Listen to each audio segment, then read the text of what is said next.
அறுவகை சமயத்தோர்க்கும் அவ்வவர் பொருளாய் பேரான் புரியது உடைத்தாய் வேத ஆகமங்களின் குறிக்கிறது அறிவினில் அருளால் மன்னி அம்மையோடப்பனாகி செறிவொழியாது நின்ற சிவனடி சென்னி வைப்பார்.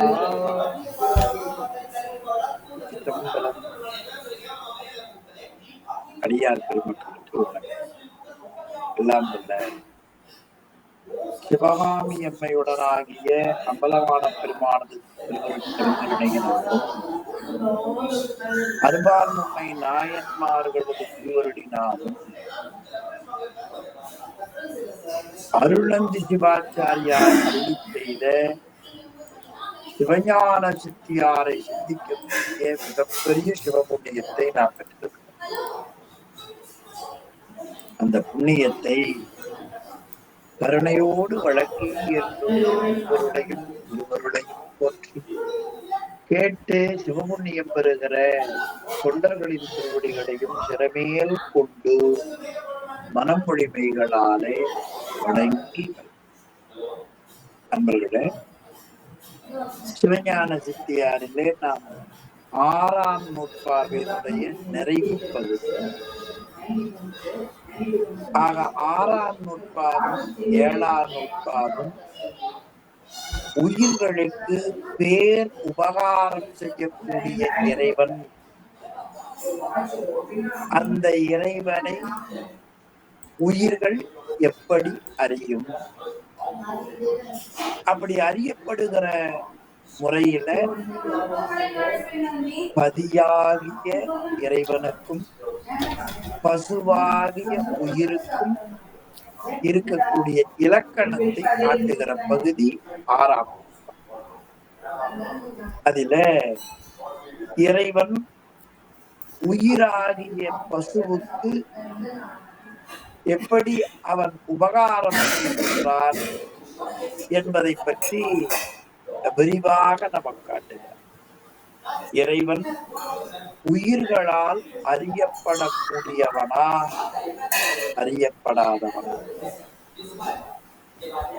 இல்லை, அவன் அறியப்பட முடியாது என்று சொன்னால் இல்பொருளாக போய்ட்டுமே என்று ஒரு தடையை எழுப்பி இறைவன் கருவிகரணங்களால் அறிய முடியாதவன், அடுத்து அறிய முடியாதவனும் அல்லன், அவன் இறைவனுடைய அருளால் அறியக்கூடியவன் என்றே நமக்கு அருமையா காட்டு. அது ரொம்ப விரிவா பசுஞானம் பாசஞானம் இதையெல்லாம் நமக்கு சொல்லி அதிலே இருந்து இறைவன் அறிய முடியாதவன். ஆக சிவம் பசுஞானத்தால் அறிய முடியாது, பாசஞானத்தால் அறிய முடியாது. பாசஞானம் என்பதே கருவிகளால் வரக்கூடிய அறிவு. இந்த உலகம் இரண்டாக பகுத்து காண்பித்தார்கள் பெரியவர்கள், ரொம்ப நல்ல பகுதி. அந்த இரண்டுல சொல்லுலகம் என்றும் பொருளுலகம் என்றும் சொல்லப்படும். இது கொஞ்சம் நினைவில் கொள்ள வேண்டியது என்பதாலே மீண்டும் நான் உங்களுக்கு நினைவூட்டுகிறேன். ஆக இந்த உயிர் பாசஞானம் பசுஞானம் அந்த வகையில அறிகிற பொழுது அது நான் என்கின்ற தன்முனைப்பு நீங்கும். அந்த தன்முனைப்பு நீங்குகிற பொழுதுதான் இறைவனை எளிமையான இந்த உலகம் இரண்டாக சொல்ல பகுப்பார்கள். ஒன்று சொல்லுலகம், பொருளுலகம். இந்த இரண்டு உலகத்தின் வழியாக, இந்த உலகின் வழியாக சொல்லாலும் பொருளாலும் வரக்கூடிய அந்த அறிவு குறைவுடைய. 4 வாக்குகளால் மறை முதலிய நூல்களால் வரக்கூடிய அறிவே சொல்லுலகின் வழியாக வரக்கூடிய. இறைவன் உயிர்களுக்கு 4 வாக்குகளை கொடுக்கிறார். அது சூக்குமை, பைசந்தி, மத்திமை, வைகை. கொஞ்சம் நினைவில் கொள்ள வேண்டும். இந்த 4 வாக்குகளால் வரக்கூடிய வேதம், உபநிடதம் எல்லாமே வாசஞானம்தான். இனி நிலம் முதலாக நாதம் நீராக இருக்கிற தத்துவம் அவை 36. அதே கலையில இருந்து ஒவ்வொன்றாக வருவது அது 5 கலைகள், 36 தத்துவங்கள், 224 புவனம். இவை பொருளுலகம் என்று சொல்லப்படும். அத உயிர்கள் இறைவனை அடைவதற்காக வகுக்கப்பட்ட வழி. அவையாவது மந்திரம், பதம், வண்ணம், தத்துவம், கலைகள், தத்துவம், புவனம். ஆக மந்திரம், பதம், வண்ணம் என்பது சொல்லுலாம். மந்திரம் சொற்றொடர், பதம் சொல், வண்ணம் எழுத்து. இனி கலைகள். கலைகளுக்கு அடுத்ததாக இருப்பது தத்துவங்கள், புவனங்கள். கலைகள் 5, தத்துவம் 36, புவனங்கள் 224. இதனுடைய விரிவு இவை சுருக்க சொல்லுலகம். இவையெல்லாம் கலந்துதான் இந்த உலகம். ஆக இந்த சொல் அறிவால், சொல்லுலகத்தால் அறியக்கூடிய பாசறிவாலும், பொருளுலகத்தால் வரக்கூடிய பசு அறிவாலும் இறைவனை காண முடியாது. அது வாக்கு மனாதீனம் கடந்து இருப்பவன். வாக்கு என்பதே பாசஞானம், மனம் என்பதே பசுஞானம். இந்த 2 வகையாலும் இறைவனை நாம் காண முடியாது. எனவே இதை வைத்துக் கொண்டு இதை கடந்து இருப்பவன் இறைவன். இவற்றுக்கெல்லாம் மேலாக இருக்கக்கூடிய அறிவுடைய பரம்பொருள் ஒன்று உண்டு என்று ஆய்ந்து ஆய்ந்து ஆய்ந்து தெளிய வேண்டும். சாதாரணமா தெளியறதல்ல. 24 சமயவாதிகள் திருவருளை பற்றி, உயிரை பற்றி, பாசத்தை பற்றி சிந்தித்து சிந்தித்து அவர்கள் ஒரு அளவில் நின்று விட்டார்கள். ஆனால் மெய்கண்ட தேவநாயனார் தான் இறைவனுடைய அருளால் இதை நாம் புரியும்படி 12 நூற்றாண்டுகளிலே கொடுத்த பரம கருணாமூர்த்தி அந்த பெருமாள். எனவே இதை நீத்து அந்த இறையறிவாகிய பதிஞானத்தால் அவனை அறிவதுதான் அவனை அறிய முடியும். அது அறிவதுதான் உண்மை ஞானம் என்று பெயர். அதைத்தான் நமக்கு இந்த பகுதியில பல வகையான கருத்துக்கள். அதுல இடையில ஒருத்தர் வந்தாங்க, பதஞ்சலர் என்பவர் தோற்றுவித்த அந்த யோக நூல்களை பற்றி சொல்லக்கூடியவர். பதஞ்சலருடைய கொள்கை பாவனையால் இறைவனை நாம் அறிய முடியும் என்று ரொம்ப அருமையா 4 பாவனைகளை பற்றி சென்ற வகுப்புல விரிவாக பார்த்தா அது ஒரு வகுப்பு 2 வகுப்புல புரிவதல்ல. சில முறை பல முறை சிந்திக்க சிந்திக்க வருகிறது. கடைசியாக நாம் சிந்திக்க வேண்டிய பாடல் ஒன்று உண்டு. 248வது திருப்பாடல். இறைவன் எப்படி அந்த உயிர்களோடு இருப்பான் என்பதை பற்றி 247 காட்டினார். அந்நியம் இல்லாமையாலும் அறிவினில் நிற்றனாலும் உண்ணிய எல்லாம் உள்ளின்று உணர்த்துதலாலும். அப்ப இறைவன் எப்படி உயிர்களுக்கு அவன் கொடுக்கிறான் என்றால், இறைவன் கொடுக்கிற நிலைகளை பற்றி ரொம்ப அருமையா நமக்கு ஆசிரியர் காட்டி, அந்நியம் இயலாமையால் இறைவன் உயிரின் வேறாக நிற்பவன் அல்லன், அறிவினுள் நிற்பவன், உயிருக்குயிராய் நிற்பவன். இந்த செய்தியை நல்ல ஞாபகம். நமக்கும் இறைவனுக்கும் அவன் நம்மே இருந்து வேறாக அவனுக்கு அந்நியம் இல்லை. அப்ப அந்நியம் இயலாமை என்பது இறைவன் உயிர்களோடு கலப்புத்தன்மையால் ஒன்றாய் நிற்கும் நிலை. இனி அறிவினுள் நிற்றல், அறிவினுள் நிற்றல் என்பது இறைவன் உயிர்களுக்கு அறிவு விளங்கும் பொருட்டு அவன் வேறாய் நிற்கிறான்.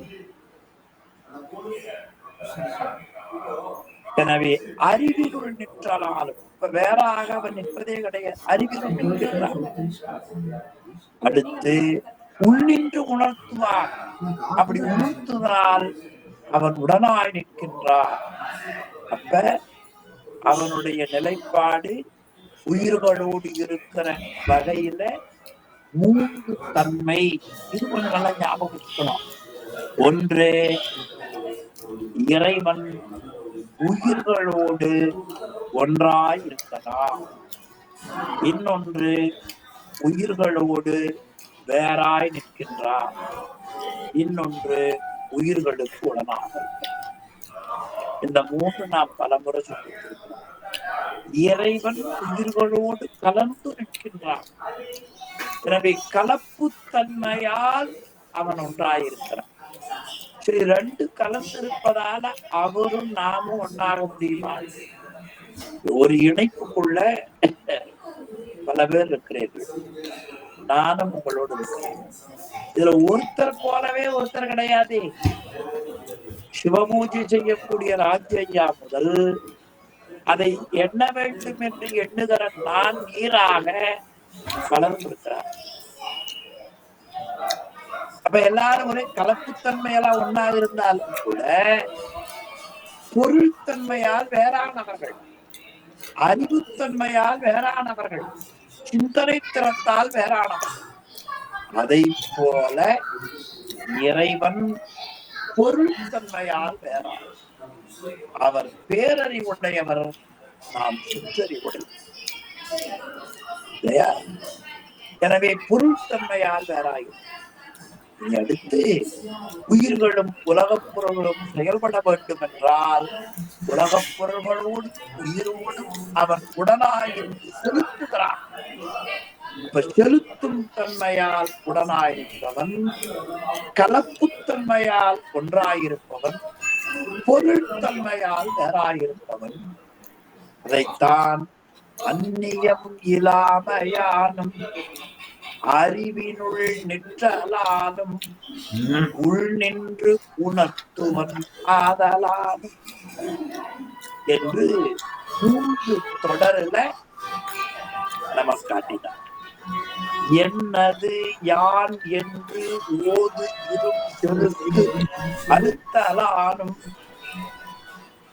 அப்ப உயிரை பொருந்தி இருக்கக்கூடிய என்னுடையது யார், என்னது யார் என்று ஓதும் செலுத்து. இப்ப உயிரை பொருந்தி இருக்கிற யான் என்று சொல்லக்கூடிய மயக்கமுடைய அறிவை நீக்குபவன், தன் அறிவதனால் காணும் நகைமையல்ல.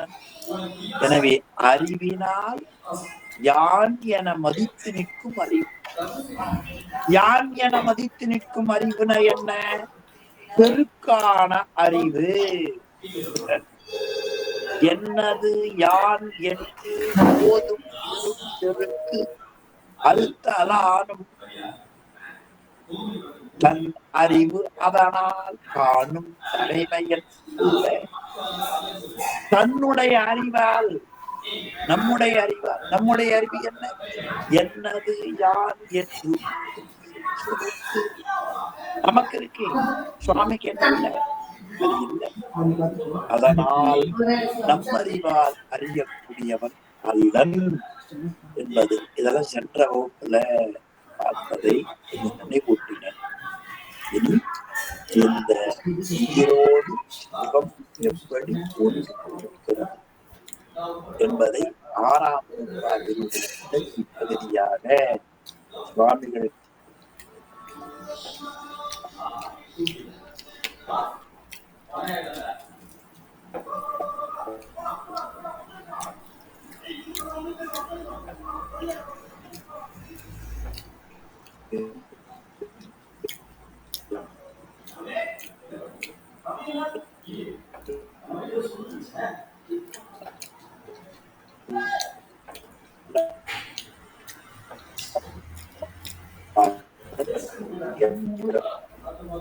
நம்ம கேட்க மாட்டேங்குது.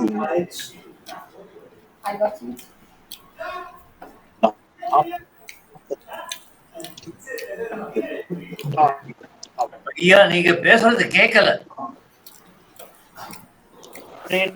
அதனால் ஒன்றென்றும் உரைப்பதும் ஆகையாலே நின்றனன் பேராய் தன்னின் நீங்கிடா நிலைமையாலே இன்றிய உணர்வுக்குள்ளே என்றும் கேட்கலையோ? ஐயா கேக்குதா? ஐயா விட்டு விட்டு கேக்குதுங்களா?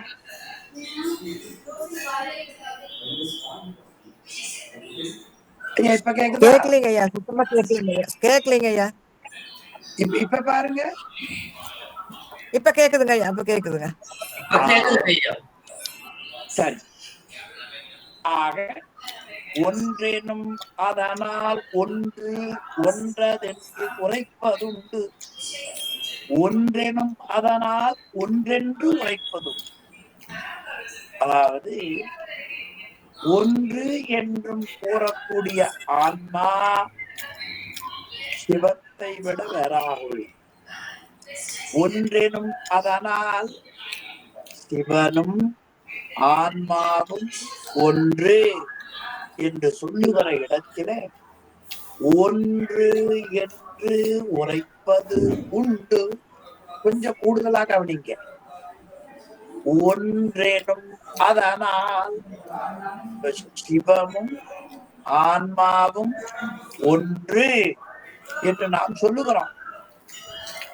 சிவனும் ஆன்மாவும் ஒன்று, ஒன்றெனும் அதனால் ஒன்று என்று சொல்லுகிற பொழுது ஒன்று என்று சொல்லுகிற ஒரு பொருள் உண்டு பாருங்க. நானு இவரு ஒண்ணு அப்படின்னு சொல்றோம். அப்ப நானு இவரு ஒண்ணுன்னு சொல்றது நான் இருக்கிறேன் பாருங்க. எனவே ஒன்றாயிருக்கிற பொருளை காட்டிலும் வேற கொஞ்சம் ஆழமா பாருங்க. நானும் இவரு ஒன்று என்று சொன்னால் ஒன்று என்று சொல்லுகிற நான் இருக்கிறேன், அந்த ஒன்றுன்னு சொல்றேன். சேர்ற அவன் இருக்கிறான். ஒன்றெனும் அதனால் சிவமும் ஆன்மாவும் ஒன்று என்று ஒருத்தர் சொன்னால் ஒன்று என்று உரைப்பது உண்டு. கொஞ்சம் கூர்ந்து கவனிச்சா விளக்கம். ஒன்று எனும் அதனால் சிவம் ஆன்மா இப்போ ஒன்று என்று ஒன்று சொல்லுகிறது, ஆன்மாதான் சொல்லுகிறது. அப்படி சொல்லுகிற பொழுது ஒன்று என்று சொல்லுகிற ஆன்மா உள்ளது. அந்த ஆன்மாவுக்கு வேறாக சிவம் உள்ளது. ஒன்றெனும் அதனால் ஒன்று என்று உரைப்பது உண்டு. ஒன்றென்று கூறும் ஆன்மாவுக்கு ஆன்மா சிவத்தை காட்டிலும் வேறாக இருக்கிறது. வேறாய் நின்றனம் சிவபெருமான் அந்த ஆன்மாவிற்கு வேறாக நிற்கிறது. தன்னில் நீங்கிடா நிலைமையாலே அப்ப சிவம் அந்த ஆன்மாவோடு பிரிப்பின்றி உடனாய் நிற்கின்றார். அத நீங்கிடா நிலைமை. பின்றிய உணர்வுக்கு எட்டா பெருமையன். ஆக வேற எதுவும் பகுத்து அறியும் அறிவுக்கு எட்டாத அவன் உடன் நிற்கின்றான். பின்றிய உணர்வுக்கு பிரித்து அறிய முடியாத வகையிலே அவன் ஒன்றாக இருக்கிறான், உடனாய் நிற்கின்றான். அப்படி மிகப்பெரிய பெருமையை உடையவன். அறிவினுள்ளே என்றும் நின்றுடுதலாலே, அறிவினுள்ளே என்றும் நின்றுடுதலாலே அவன் நம்முடைய ஆன்ம அறிவுக்குள் பிரிப்பின்றி எப்போதும் ஒற்றித்து நிற்கின்றான். அப்படி நிற்பதால் இவன் அவன் என்னலாமே ஆன்மாவே சிவன் என்னும்படி ஒன்றாக நிற்பவனும் அவன் தான். இந்த பகுதி ரொம்ப நல்ல பகுதி. ஒன்றெனும் அதனால் ஒன்றென்றும் உரைப்பது. அப்ப இறைவனும் ஆன்மாவாகிய உயிரும் ஒன்று என்று ஒருத்தர் சொல்லுகிற பொழுது, அப்படி சொல்லுகிற பொழுது ஒன்று என்று சொல்லக்கூடிய உயிர் அந்த ஒன்று இருக்கிற பொருளுக்கு வேறாக இருக்கிறார். ஒன்று இருக்கிற பொருளுக்கு வேறாக. நானும் ஒருவர் இருக்கிறோம். ராஜையா ஒருத்தர், நான் ஒருத்தர். நான் சொல்லுகிறேன் நானும் ராஜையா. அப்ப ராஜையா இருக்கிறார், சொல்லுகிற நான் இருக்கிறேன். இப்ப நான் ஒன்று என்று சொன்னால் ஒன்று என்று சொல்லுகிற என்னை காட்டிலும் அவர் வேறாக இருக்கிறார். அவர் அமைதியாக இருக்கிறார். என்ன எவ்வளவு பெரிய நுட்பமான கருத்தை இது கண்டுபிடிக்கவே முடியாது. ஒன்றெனும் அதனால் ஒன்று என்று உரைப்பவன் உண்டு. அப்ப இறைவனும் உயிரும் ஒன்று என்று சொல்லுகிற இடத்தில் ஒன்று என்று சொல்லுவது உயிர். அது ஒன்று இருக்கிற பொருளாகிய சிவத்துக்கு வேறாக, ஆன்மாவுக்கு வேறாக உள்ளது. இறைவன் அந்த உயிருக்கு வேறாக நிற்பவன். அப்படி வேறாக நின்றாலும் கூட அந்த உயிர்களோடு இறைவன் பிரிவின்றி உடனாய் நிற்கின்றான். அப்ப வேறாய் நிற்பதற்கு பார்த்தோம், உடனாய் நிற்கிறார். இனி அப்படி உடனாய் நிற்கிற அவனை எந்த வகையிலேயும் அவனை பிரித்து இது சிவம் இது உயிர் என்று பகுத்து அறியக்கூடிய அறிவுக்கு எட்டாமல் நிற்கக்கூடிய பெருமையை உடையவன். பகுத்தறிய முடியாது. அதனால சொன்னார், பின்றிய உணர்வுக்கு, பின்றியதன பிரித்து என்று உணர்வுக்கு எட்டா பெருமையன். எவ்வளவு பெருமை பாரு. நாம சொல்றோம் இல்லையா, ரெண்டு பேர் என்னோடது உங்களது பிரிச்சு பேசாதீங்க, எல்லாம் நம்மளது. அப்படி பேசுற ஒரே ஒரு ஆள் சொல்றதான். எண்ணிப்பாரு. எனவே பெருமையன் அவன் அறிவின் உள்ளே என்றும் நின்றுடுதலாலே. அப்படி பெருமையுடைய அவன் உயிர்களோடு ஒற்றித்து நிற்கின்றான். அப்படி நிற்கிற காரணத்தினாலே இவன் அவன் என்னலாமே உயிரே இறைவன் என்று சொல்லுகிற அளவு ஒன்றாய் நிற்பான். ஆனா ஒருபோதும் உயிர் இறைவன் ஆகவே ஆகாது. அதனாலதான் வடமொழியில் அழகா சொன்னாங்க, ஆன்மா என்பது சிவத்துக்கும் நமக்கு உரியதுதான். ஆன்மா என்ற சொல்லுக்கு வியாபகம் என்று சொல்லு. ஆன்மா என்ற சொல்லுக்கு வியாபகம். சிவனும் வியாபகம், உயிரும் வியாபகம். ஆனால் இது சிவத்தினுடைய வியாபகத்துக்குள் அடங்கி இருப்பது. ஆணவ மலத்தால் அணுத்தன்மைப்பட்டது. அதனால இந்த ஆன்மாவுக்கு சீவான்மா என்று பெயர் வைத்தார்கள். அதற்கு பரமான்மா என்று பெயர் வைத்தார். எவ்வளவு பெருசு!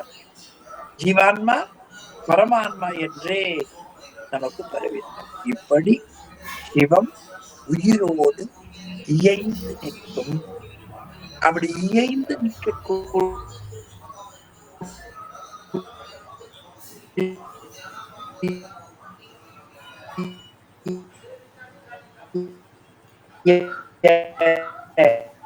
அந்த நிலைப்பாட்டைத்தான், பிரிப்பின்றி இருப்பதைத்தான் அத்துவிதம் என்ற சொல்லால் வடமொழியில அருமையா சொன்னார்கள். இந்த அத்துவிதம் என்ற சொல் வடமொழியில நத்துவிதம் என்று வரும்.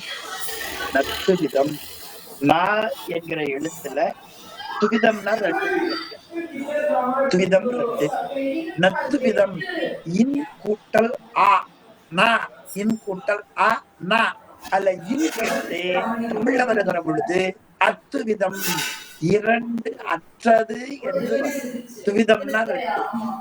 இங்க பிரதமை பஞ்சாங்கத்துல பாத்தீங்கன்னா பிரதமை, திருதமை, திருதியை, துவிதை, துவிதை, திருதியை. துவிதைனா 2, துவிதம் 2. அதுல ஆ சேர்த்தா அத்துவிதம் 2 அற்ற தன்மை. அந்த 2 அற்ற தன்மையில்தான் மத்துவர், சங்கரர், ராமானுஜர் அவர்கள் எடுத்துக்கொண்ட பொருள்களில சில வேறுபாடு அமைந்து விட்டது. சில பேர் அண்மை பொருளை எடுத்துக்கொண்டார்கள், இன்மை பொருளை எடுத்துக்கொண்டார்கள். ஆக இன்மை பொருள், அண்மை பொருள், அடுத்து எதிர்மறை என்ற 3. அதிலே மெய்கண்டார்தான் அத்துவிதம் என்பதற்கு அருமையாக உரை செய்திருப்பதை இன்மை பொருள், அண்மை பொருள், மறுதலை பொருள். ஆக மறுதலை பொருள் என்றும் ஆ வரும் சில இடங்கள்ல இல்லையா? சைவம் அசைவம் மறுதலை பொருள். இனி இன்மை பொருள் இருக்கிற பொருளை இல்லை.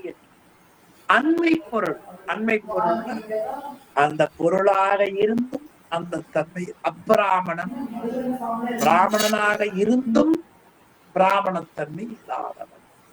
அதுபோல உயிர்கள் பிரிப்பின்றி இருந்தாலும் கூட சிவத்தின் தன்மையை பெருமை தவிர சிவம் ஒருபோதும் ஆகாது. அதான் அத்துவிதம் என்று பெயர்.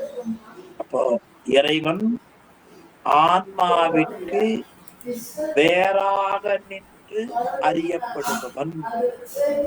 சிவம் ஆன்மாவோடு கலந்து நிற்பவன்.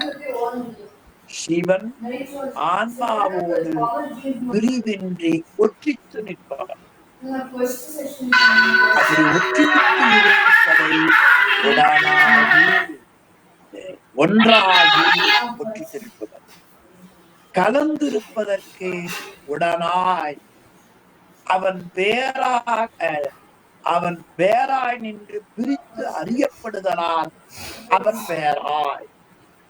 அப்படி இந்த இறைவன் 3 தன்மைகளோடு உயிரோடு இயைந்து நிற்கின்றான். இயைந்து நிற்பதற்கு சேர்ந்து இருக்கிறான். எந்த வகையில?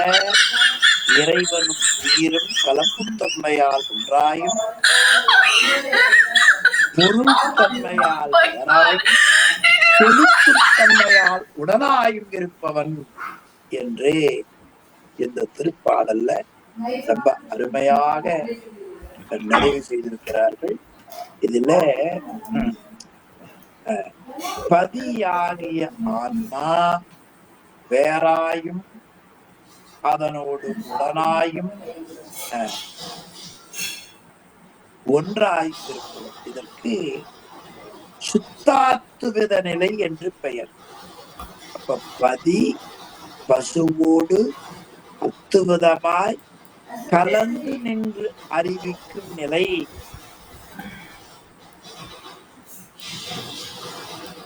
அது கேவலாத்துவதி, விசிஷ்டாத்துவிதி, வேதவாதி, மாயாவாதி இவர்கள் எல்லாம் பலவிதமான இலக்கணம் சொல்லுகிறார்கள். ஒன்று கேவலாத்துவிதி, இரண்டு விசிஷ்டாத்துவிதி, வேதவாதி. அப்போ இறைவன் உயிர்களோடு வேதவாதி, விசிஷ்டாத்துவிதி, கேவலாத்துவிதி என்று 3 வகையில சொல்லுகிறார்கள். அப்படி சொல்லுகிற நிலையில் இல்லாமல் சிவ சமவாதி என்ற ஒருவன் காட்டுகிறான்.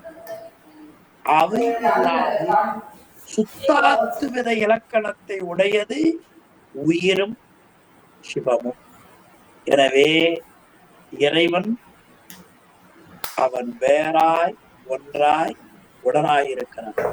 இதை ஒரே ஒரு பாடல்ல திருஞான சம்பந்தமூர்த்தி நாயனார் வீழிமிழலை தேவாரத்துல காட்டுகிறார். ஈராய் முதல்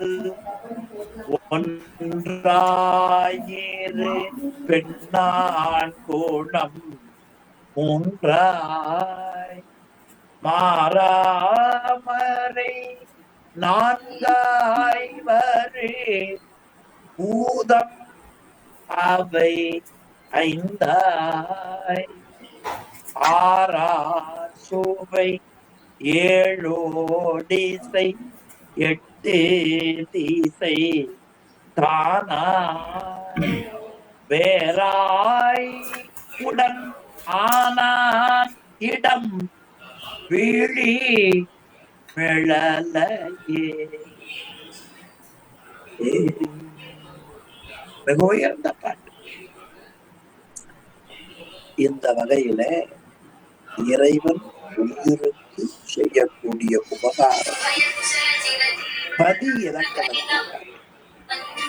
இனி 7ஆம் நூற்பாவை பற்றி 7ஆம் நூற்பாவில இருக்கிற கருத்தை பிரித்து காட்ட அருணந்தியார் படுகிறார்.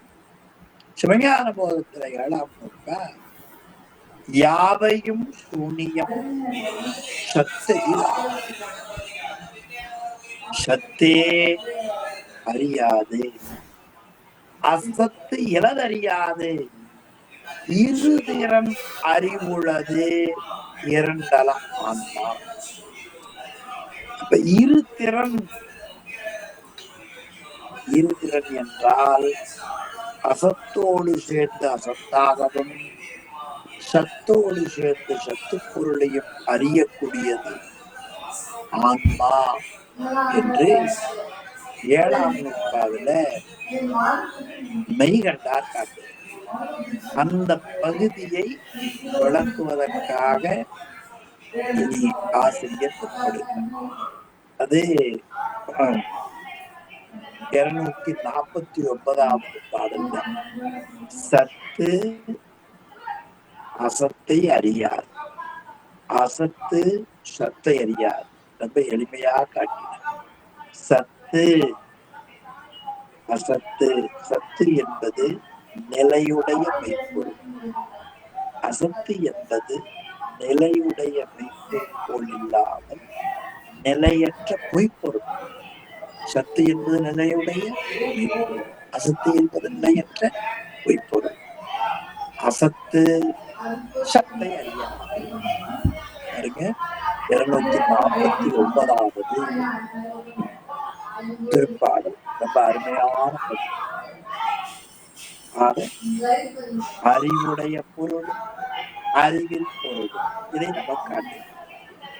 அனைத்தும் சத்து எண்ணின் ஒன்றை அறிந்திடாது, அசத்தால் எண்ணின் முனைத்திடாது அசத்து. சத்தின் முன் இருள் இரவி முன்போல் நினைப்பது இங்கு அசத்தே எண்ணின் சத்தின் முன் நிலாமையானும் தனை கோடு ஒன்று உணர்தலாலும் அசத்து உணராது அன்றே. நம்ம எளிமையான பாட்டு.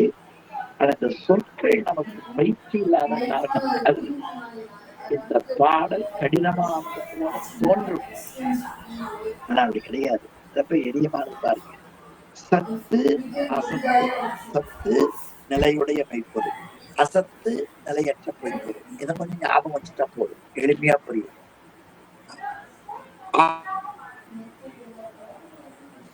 உள்ள பொருளாகிய சிவமே என்று சொன்னார். அனைத்தும் எந்தெந்த பொருள்களை அறிகிறோமோ, இந்த உலகம், உடம்பு, வீடு, எல்லாவற்றையும் அறிகிறோம். அறியும் பொருள் எல்லாம் அனைத்தும் சத்து என்றால் நிலையுடைய மெய்ப்பொருள், உள்பொருள் என்று நீ சொன்னால் அனைத்தும் சத்து என்னும் ஒன்றை அறிந்திடாது சிவம் எல்லாத்திலையும் கலந்திருக்கிறது. அப்ப சத்து பொருள் வியாபகமாக இருத்தலால், எல்லாத்திலையும் கலந்திருப்பதால் அது ஒன்றை பிரித்து அறிய முடியாது. இனி அசத்தால் எண்ணின், அது அசத்தால் என்றார். அப்படி அறிவது அசத்தின் சேர்க்கையால் என்று நீ சொல்லுவாயானால்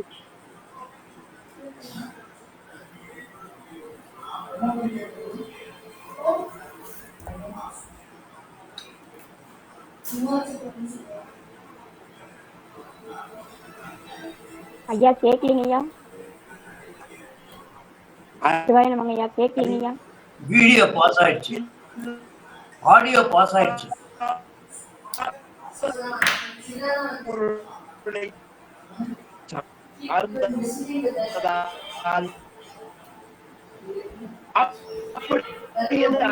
அறியும்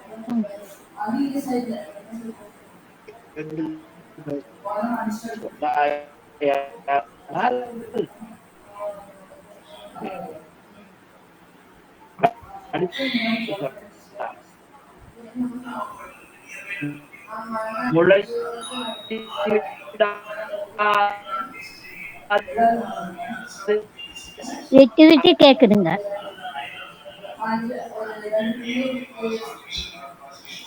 சிவாய நம்ம இங்க ஆடியோ கரெக்டா வருது.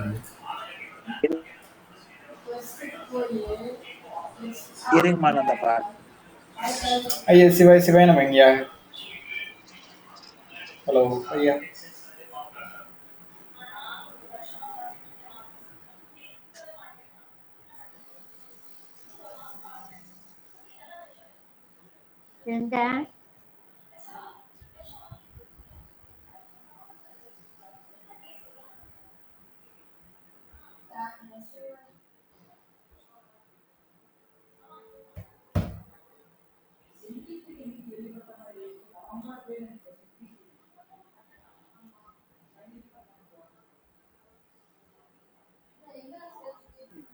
அப்படி அறிதல் அசத்தின் சேர்க்கை என்று எண்ணினால் இருள் இரவி முன்போல். இருள் சூரியன் முன்னால ஒருபோது நிற்காது. இருள் இருக்கிறது, சூரியன் வந்தால் இருட்டு போய்விடும். இருள் அந்த இருட்டு ரவி முன்போல், ரவின சூரியன் முன்போல் அசத்து சத்தின் முன் முனைந்திடாது. அசத்து சத்தின் முன் முனைந்திடாது. இரண்டாவது வரி. அசத்து சத்தின் முன் முனைத்து நிற்காது. அதனால் சத்தே அசத்தை அறியும் என்பது நமக்கு பொருத்தமாக. நினைப்பது இங்கு அசத்தே என்னும் அறியும் பொருள் அசத்து என்று ஒரு கருத்து சொன்னால் சத்தின் முன் அது நிலாமையானும். அப்ப அசத்து சத்தின் முன் ஒருபோதும் முனைத்து நிற்காது. தனை கொடு ஒன்று உணர்தலானும். இந்த அசத்தாகிய கருவிகளை கொண்டு ஆன்மாவாகிய பிரிதொரு பொருள் அது அறிவதாலும் தான் அசத்து உணராது அன்றே. அசத்தே சத்தை அறியும் என்பது பொருந்தாது என்பதாக இந்த திருப்பாடல்ல அனைத்தும் சத்தெனின் ஒரு முறை பார்ப்போம். அறியும் பொருள் அனைத்தும் என்றும் உள்ள பொருளாகிய சிவமே என்று நாம் எடுத்துக்கொண்டால் சிவம் எல்லா பொருள்களோடு பிறவி இருக்கின்றன. அது ஒரு பொருள்ல இருந்து இது சிவம் என்று பிரித்து அறிய முடியாது. சரி, அறிவில் பொருளை அதாவது அசத்து பொருளை சார்ந்ததால் அதுபோல அறியும் என்று சொன்னால் இருள் கதிரவன் முன்னால நிற்காது. அதனால் அவையும் அது அழியக்கூடியதாக போய்விடும். அப்ப அழியா பொருளாகிய இறைவன் முன்பு அழியக்கூடிய பொருள்கள் முனைத்து நிற்க மாட்டார். அது மட்டுமல்லாமல் அறியக்கூடிய பொருள் அறிவுடைய பொருளாகிய தத்துவங்களை எனில் அந்த தத்துவங்களும் இறைவன் முன் நிற்காது. ஆக தம்மை கருவியாக கொண்டு இயங்கும் உயிரே அறிதலானும் அழியா பொருள் அழிவில் பொருள் சத்து அசத்து ரெண்டையும் அழியும் பொருள் அழியாத பொருளை அறியும். அழியும் பொருள் அழியாத பொருளை அறியும் என்பது பொருந்தாது என்று இந்த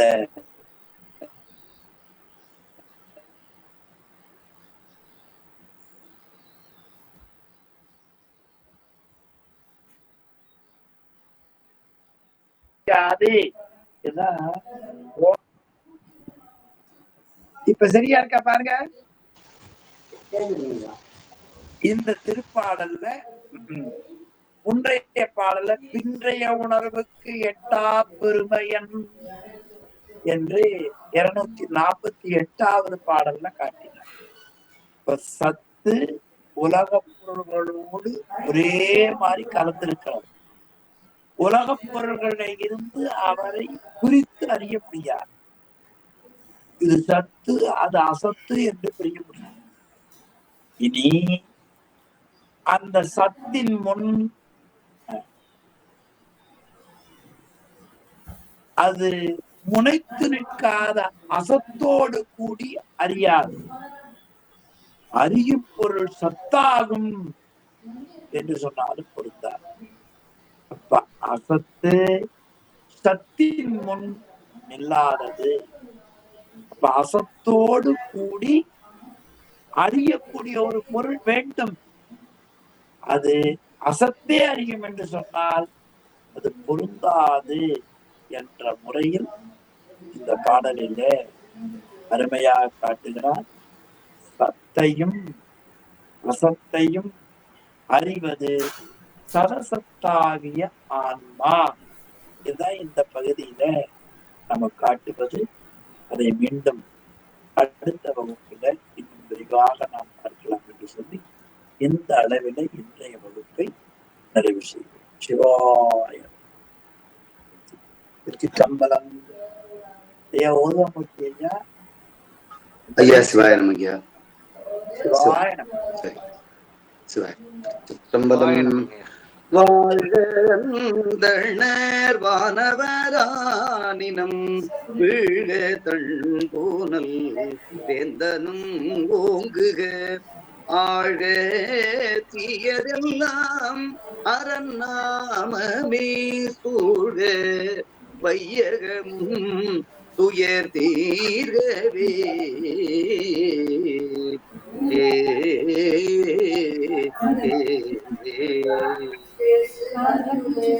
சம்பதம் என்ன